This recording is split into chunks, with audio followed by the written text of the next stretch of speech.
I live in the other half.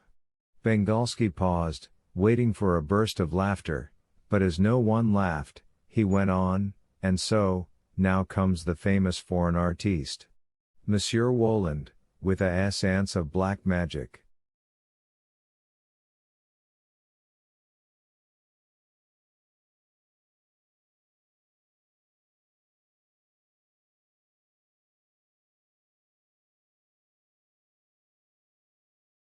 Well, both you and I know, here Bengalski smiled a wise smile, that there's no such thing in the world, and that it's all just superstition, and Maestro Woland is simply a perfect master of the technique of conjuring, as we shall see from the most interesting part, that is, the exposure of this technique, and since we're all of us to a man both for technique and for its exposure, let's bring on Mr. Woland.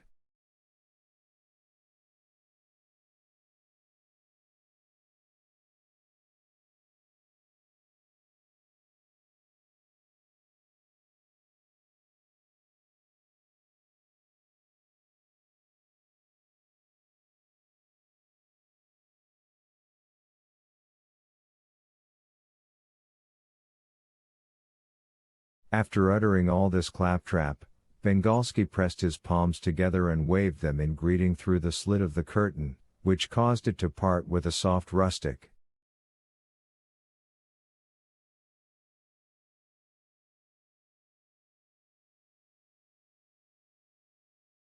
The entrance of the magician with his long assistant and the cat, who came on stage on his hind legs, pleased the audience greatly.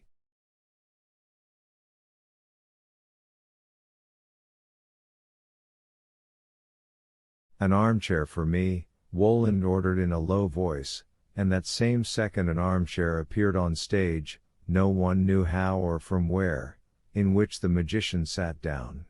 "Tell me, my gentle fagot," Woland inquired of the checkered clown, who evidently had another appellation than Koroviev, "what do you think? The Moscow populace has changed significantly, hasn't it?"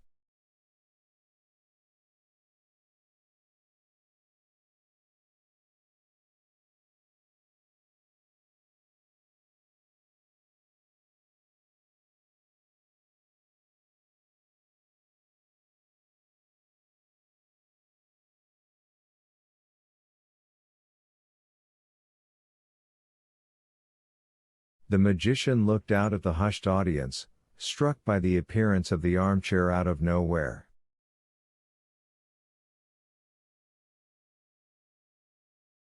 "That it has, Monsieur," Fagot Koroviev replied in a low voice. "You're right.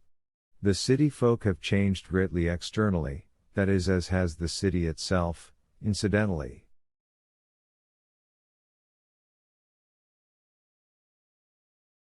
Not to mention their clothing, these what do you call them trams, automobiles have appeared."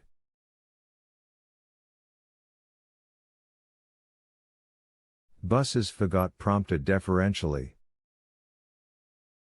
The audience listened attentively to this conversation, thinking it constituted a prelude to the magic tricks.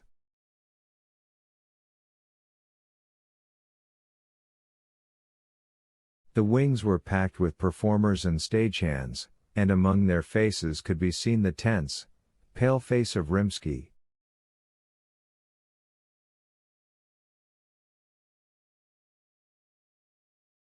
The physiognomy of Bengalski, who had retreated to the side of the stage, began to show some perplexity.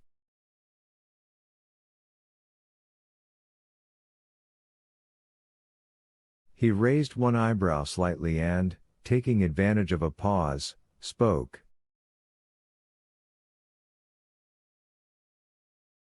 "The foreign artiste is expressing his admiration for Moscow and its technological development, as well as for the Muscovites."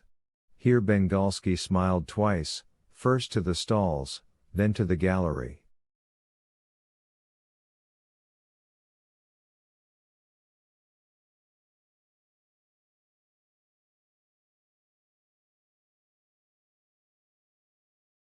Woland, Fagot and the cat turned their heads in the direction of the master of ceremonies.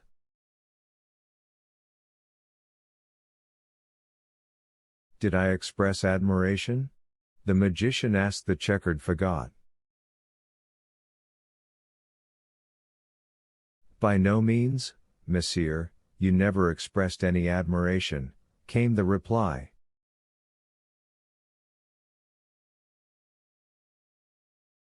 Then what is the man saying? He quite simply lied.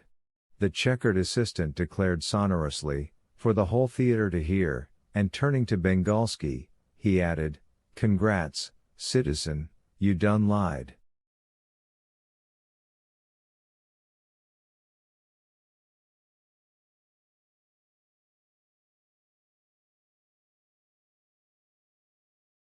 Tittering spattered from the gallery, but Bengalski gave a start and goggled his eyes.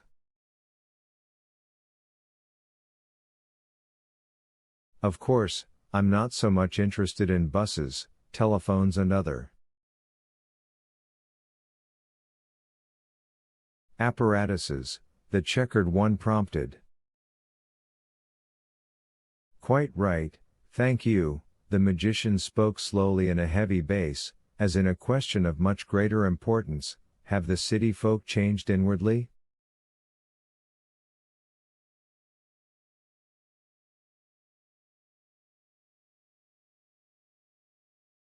Yes, that is the most important question, sir. There was shrugging and an exchanging of glances in the wings. Bengalski stood all red, and Rimsky was pale.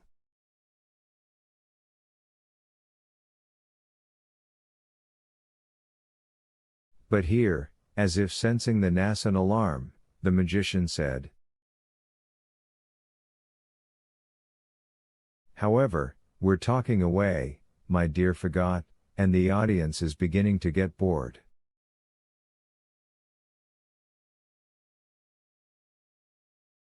My gentle fagot, show us some simple little thing to start with. The audience stirred. Fagot and the cat walked along the footlights to opposite sides of the stage.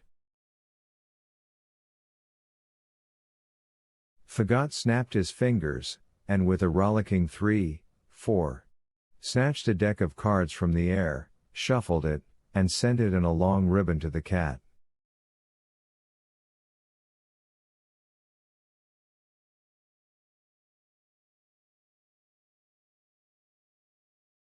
The cat intercepted it and sent it back. The satiny snake whiffled. Fagot opened his mouth like a nestling and swallowed it all card by card.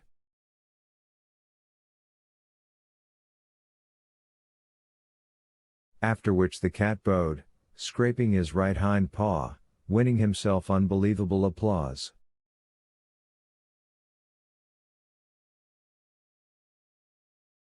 Class. Real class. Rapturous shouts came from the wings. And Fagot jabbed his finger at the stalls and announced. You'll find that same deck, esteemed citizens, on Citizen Parchevsky in the 7th row, just between a 3-ruble bill and a summons to court in connection with the payment of alimony to Citizen Zyakova.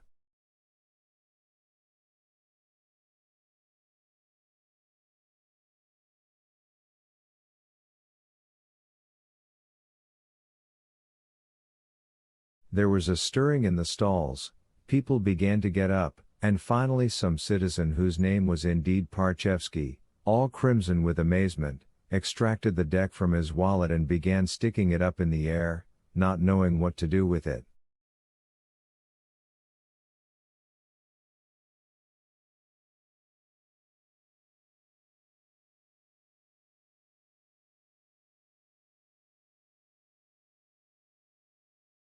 You may keep it as a souvenir, cried Fagot. Not for nothing did you say at dinner yesterday that if it weren't for poker your life in Moscow would be utterly unbearable.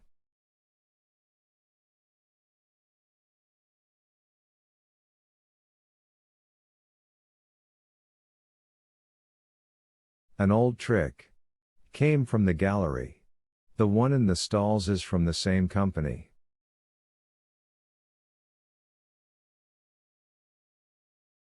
You think so?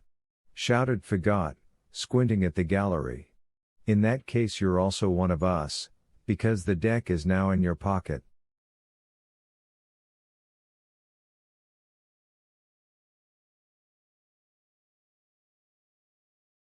There was movement in the balcony, and a joyful voice said, "Right. He's got it. Here, here. Wait.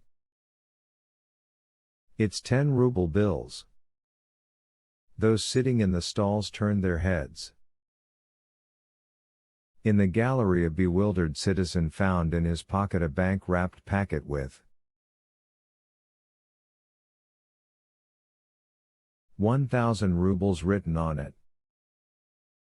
His neighbors hovered over him, and he, in amazement, picked at the wrapper with his fingernail, trying to find out if the bills were real or some sort of magic ones.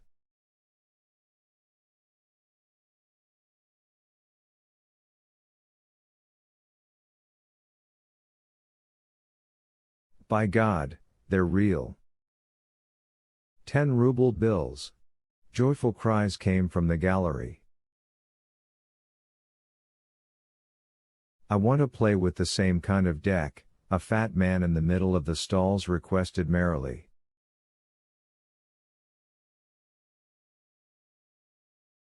"Avec plaisir?" Fagot responded. "But why just you?" "Everyone will warmly participate." And he commanded, "Look up, please." 1. There was a pistol in his hand. He shouted, 2. The pistol was pointed up.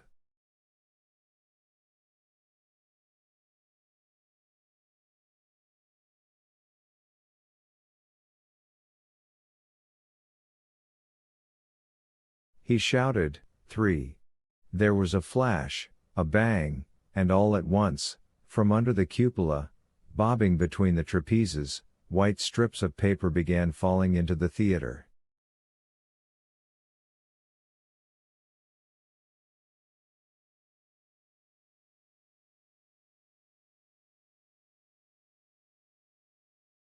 They twirled, got blown aside, were drawn towards the gallery, bounced into the orchestra and onto the stage.